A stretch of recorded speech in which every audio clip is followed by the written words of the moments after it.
As we finally return to arthropods, I found it most appropriate to dress like one, as I introduce you to a brand new world of Cambrian fauna, as well as a few new human characters.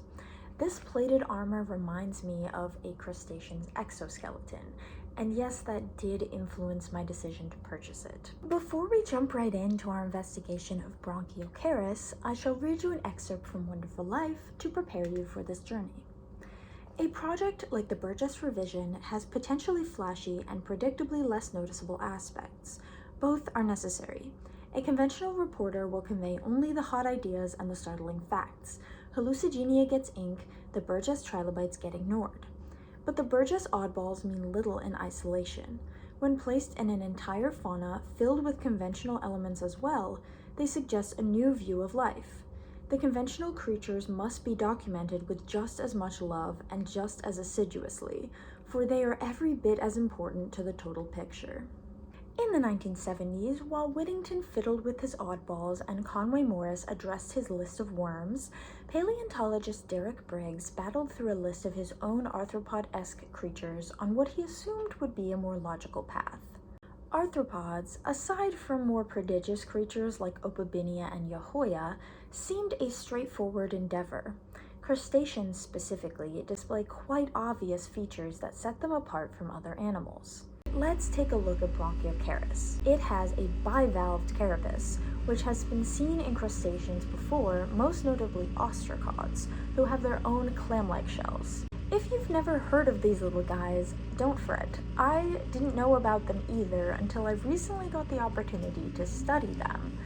But they are found more often than any other arthropod in the fossil record and are still around today, represented by thousands of species in both freshwater and marine habitats. However, ostracod fossils do not date back to the Cambrian, and Branchiocaris seems to have quite a different situation going on.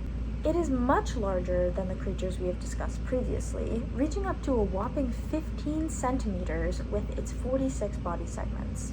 This is many more than your average crustacean, but not necessarily antithetical to the usual crustacean body plan. I mean, look at isopods, for example.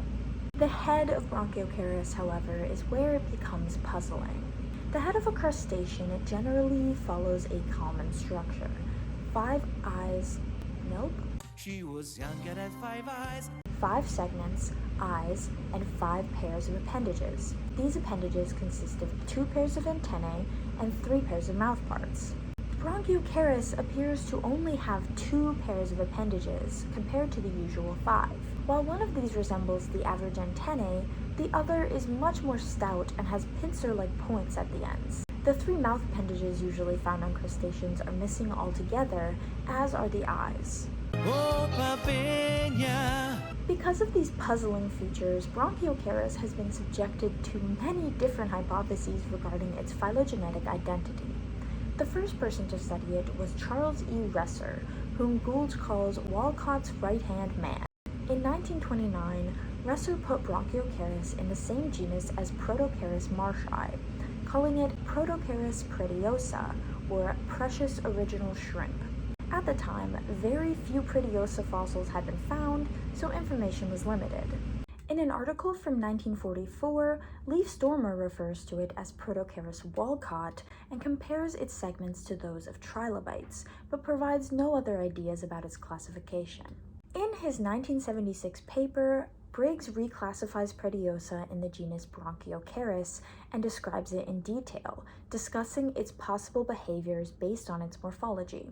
He assessed that it likely led a lifestyle similar to Morella, moving along the seafloor in search of prey, propelled by the gill structures along its sides. This assessment is thorough, but still leaves many questions unanswered. The pair of appendages on Branchiocaris' rear end resemble those of triops, these alien-looking things that live in muddy lakes and vernal pools and home aquariums. However, Briggs notes that triops, also called notostracans, use their trunk appendages to pass food particles to the mouth. Branchiocaris' appendages are too far apart to do this. Branchiocaris' trunk appendages may have actually helped with movement by allowing the body to flex in a certain way, aiding in propulsion and steering. Briggs also disputes Stormer's claim that Branchiocaris' walking limbs resemble those of trilobites, as more recent specimens show longer legs than previous. Furthermore, Branchiocaris likely had biramous limbs, meaning that each one branches into two separate segmented parts. Interestingly enough, biramous limbs seem to be the ancestral state for arthropods, as insects and myriapods separately evolved uniramous legs, while crustaceans retained biramous appendages. While this is a shared characteristic between Branchiocaris and crustaceans, it cannot serve as evidence for its belonging to the Crustacea clade. Briggs concludes that Branchiocaris pretiosa cannot be assigned with certainty to any extant group of arthropods. Although morphologically similar to some recent Notostraca, it is unlikely to represent a direct evolutionary predecessor of the group. Essentially, Briggs is claiming that the anterior situation of Branchiocaris is enough to deny it membership to the crustacean club. This would mean that Branchiocaris has no surviving descendants and is another stem arthropod, which is a logical conclusion but not a satisfying one. Because of this unsatisfying ending, many other researchers have since attempted to solve the mystery of Branchiocaris. In 1997, Ho Xiangyuan and Jan Bergström claimed that Branchiocaris is directly related to Notostracans. Most crustaceans have only one uniramous pair of antennae, the other biramous like their limbs, but Notostracans have two pairs of uniramous antennae like Branchiocaris. In 2002, Graham E. Budd went in the opposite direction, claiming that Branchiocaris can only be considered a stem euarthropod, like Obobinia. These contradictory hypotheses represent the two sides of paleobiology, wanting an explanation and understanding that no explanation can boast absolute certainty. To choose one means to give up the other, and I don't think either option is necessarily right or wrong. Publishing a paper that just says, "We don't know," might seem almost pointless, but it is important to remember that all science is like this, and any new ideas have value. To make a direct claim, though, feels like a real accomplishment. However, to do so means that someone else will almost certainly come along and publish on why your hypothesis is wrong. I suppose the lesson here is that publishing a scientific paper takes some serious bravery. It is truly a test of strength. Perhaps I should wear this armor while I write my own papers. My sincerest apologies for the delay between this video and the previous one. I was busy doing paleontological research, but I am currently in a place where I can hopefully make some more videos in the next coming weeks, so look out for those, and thank you so much for tuning in. Bye!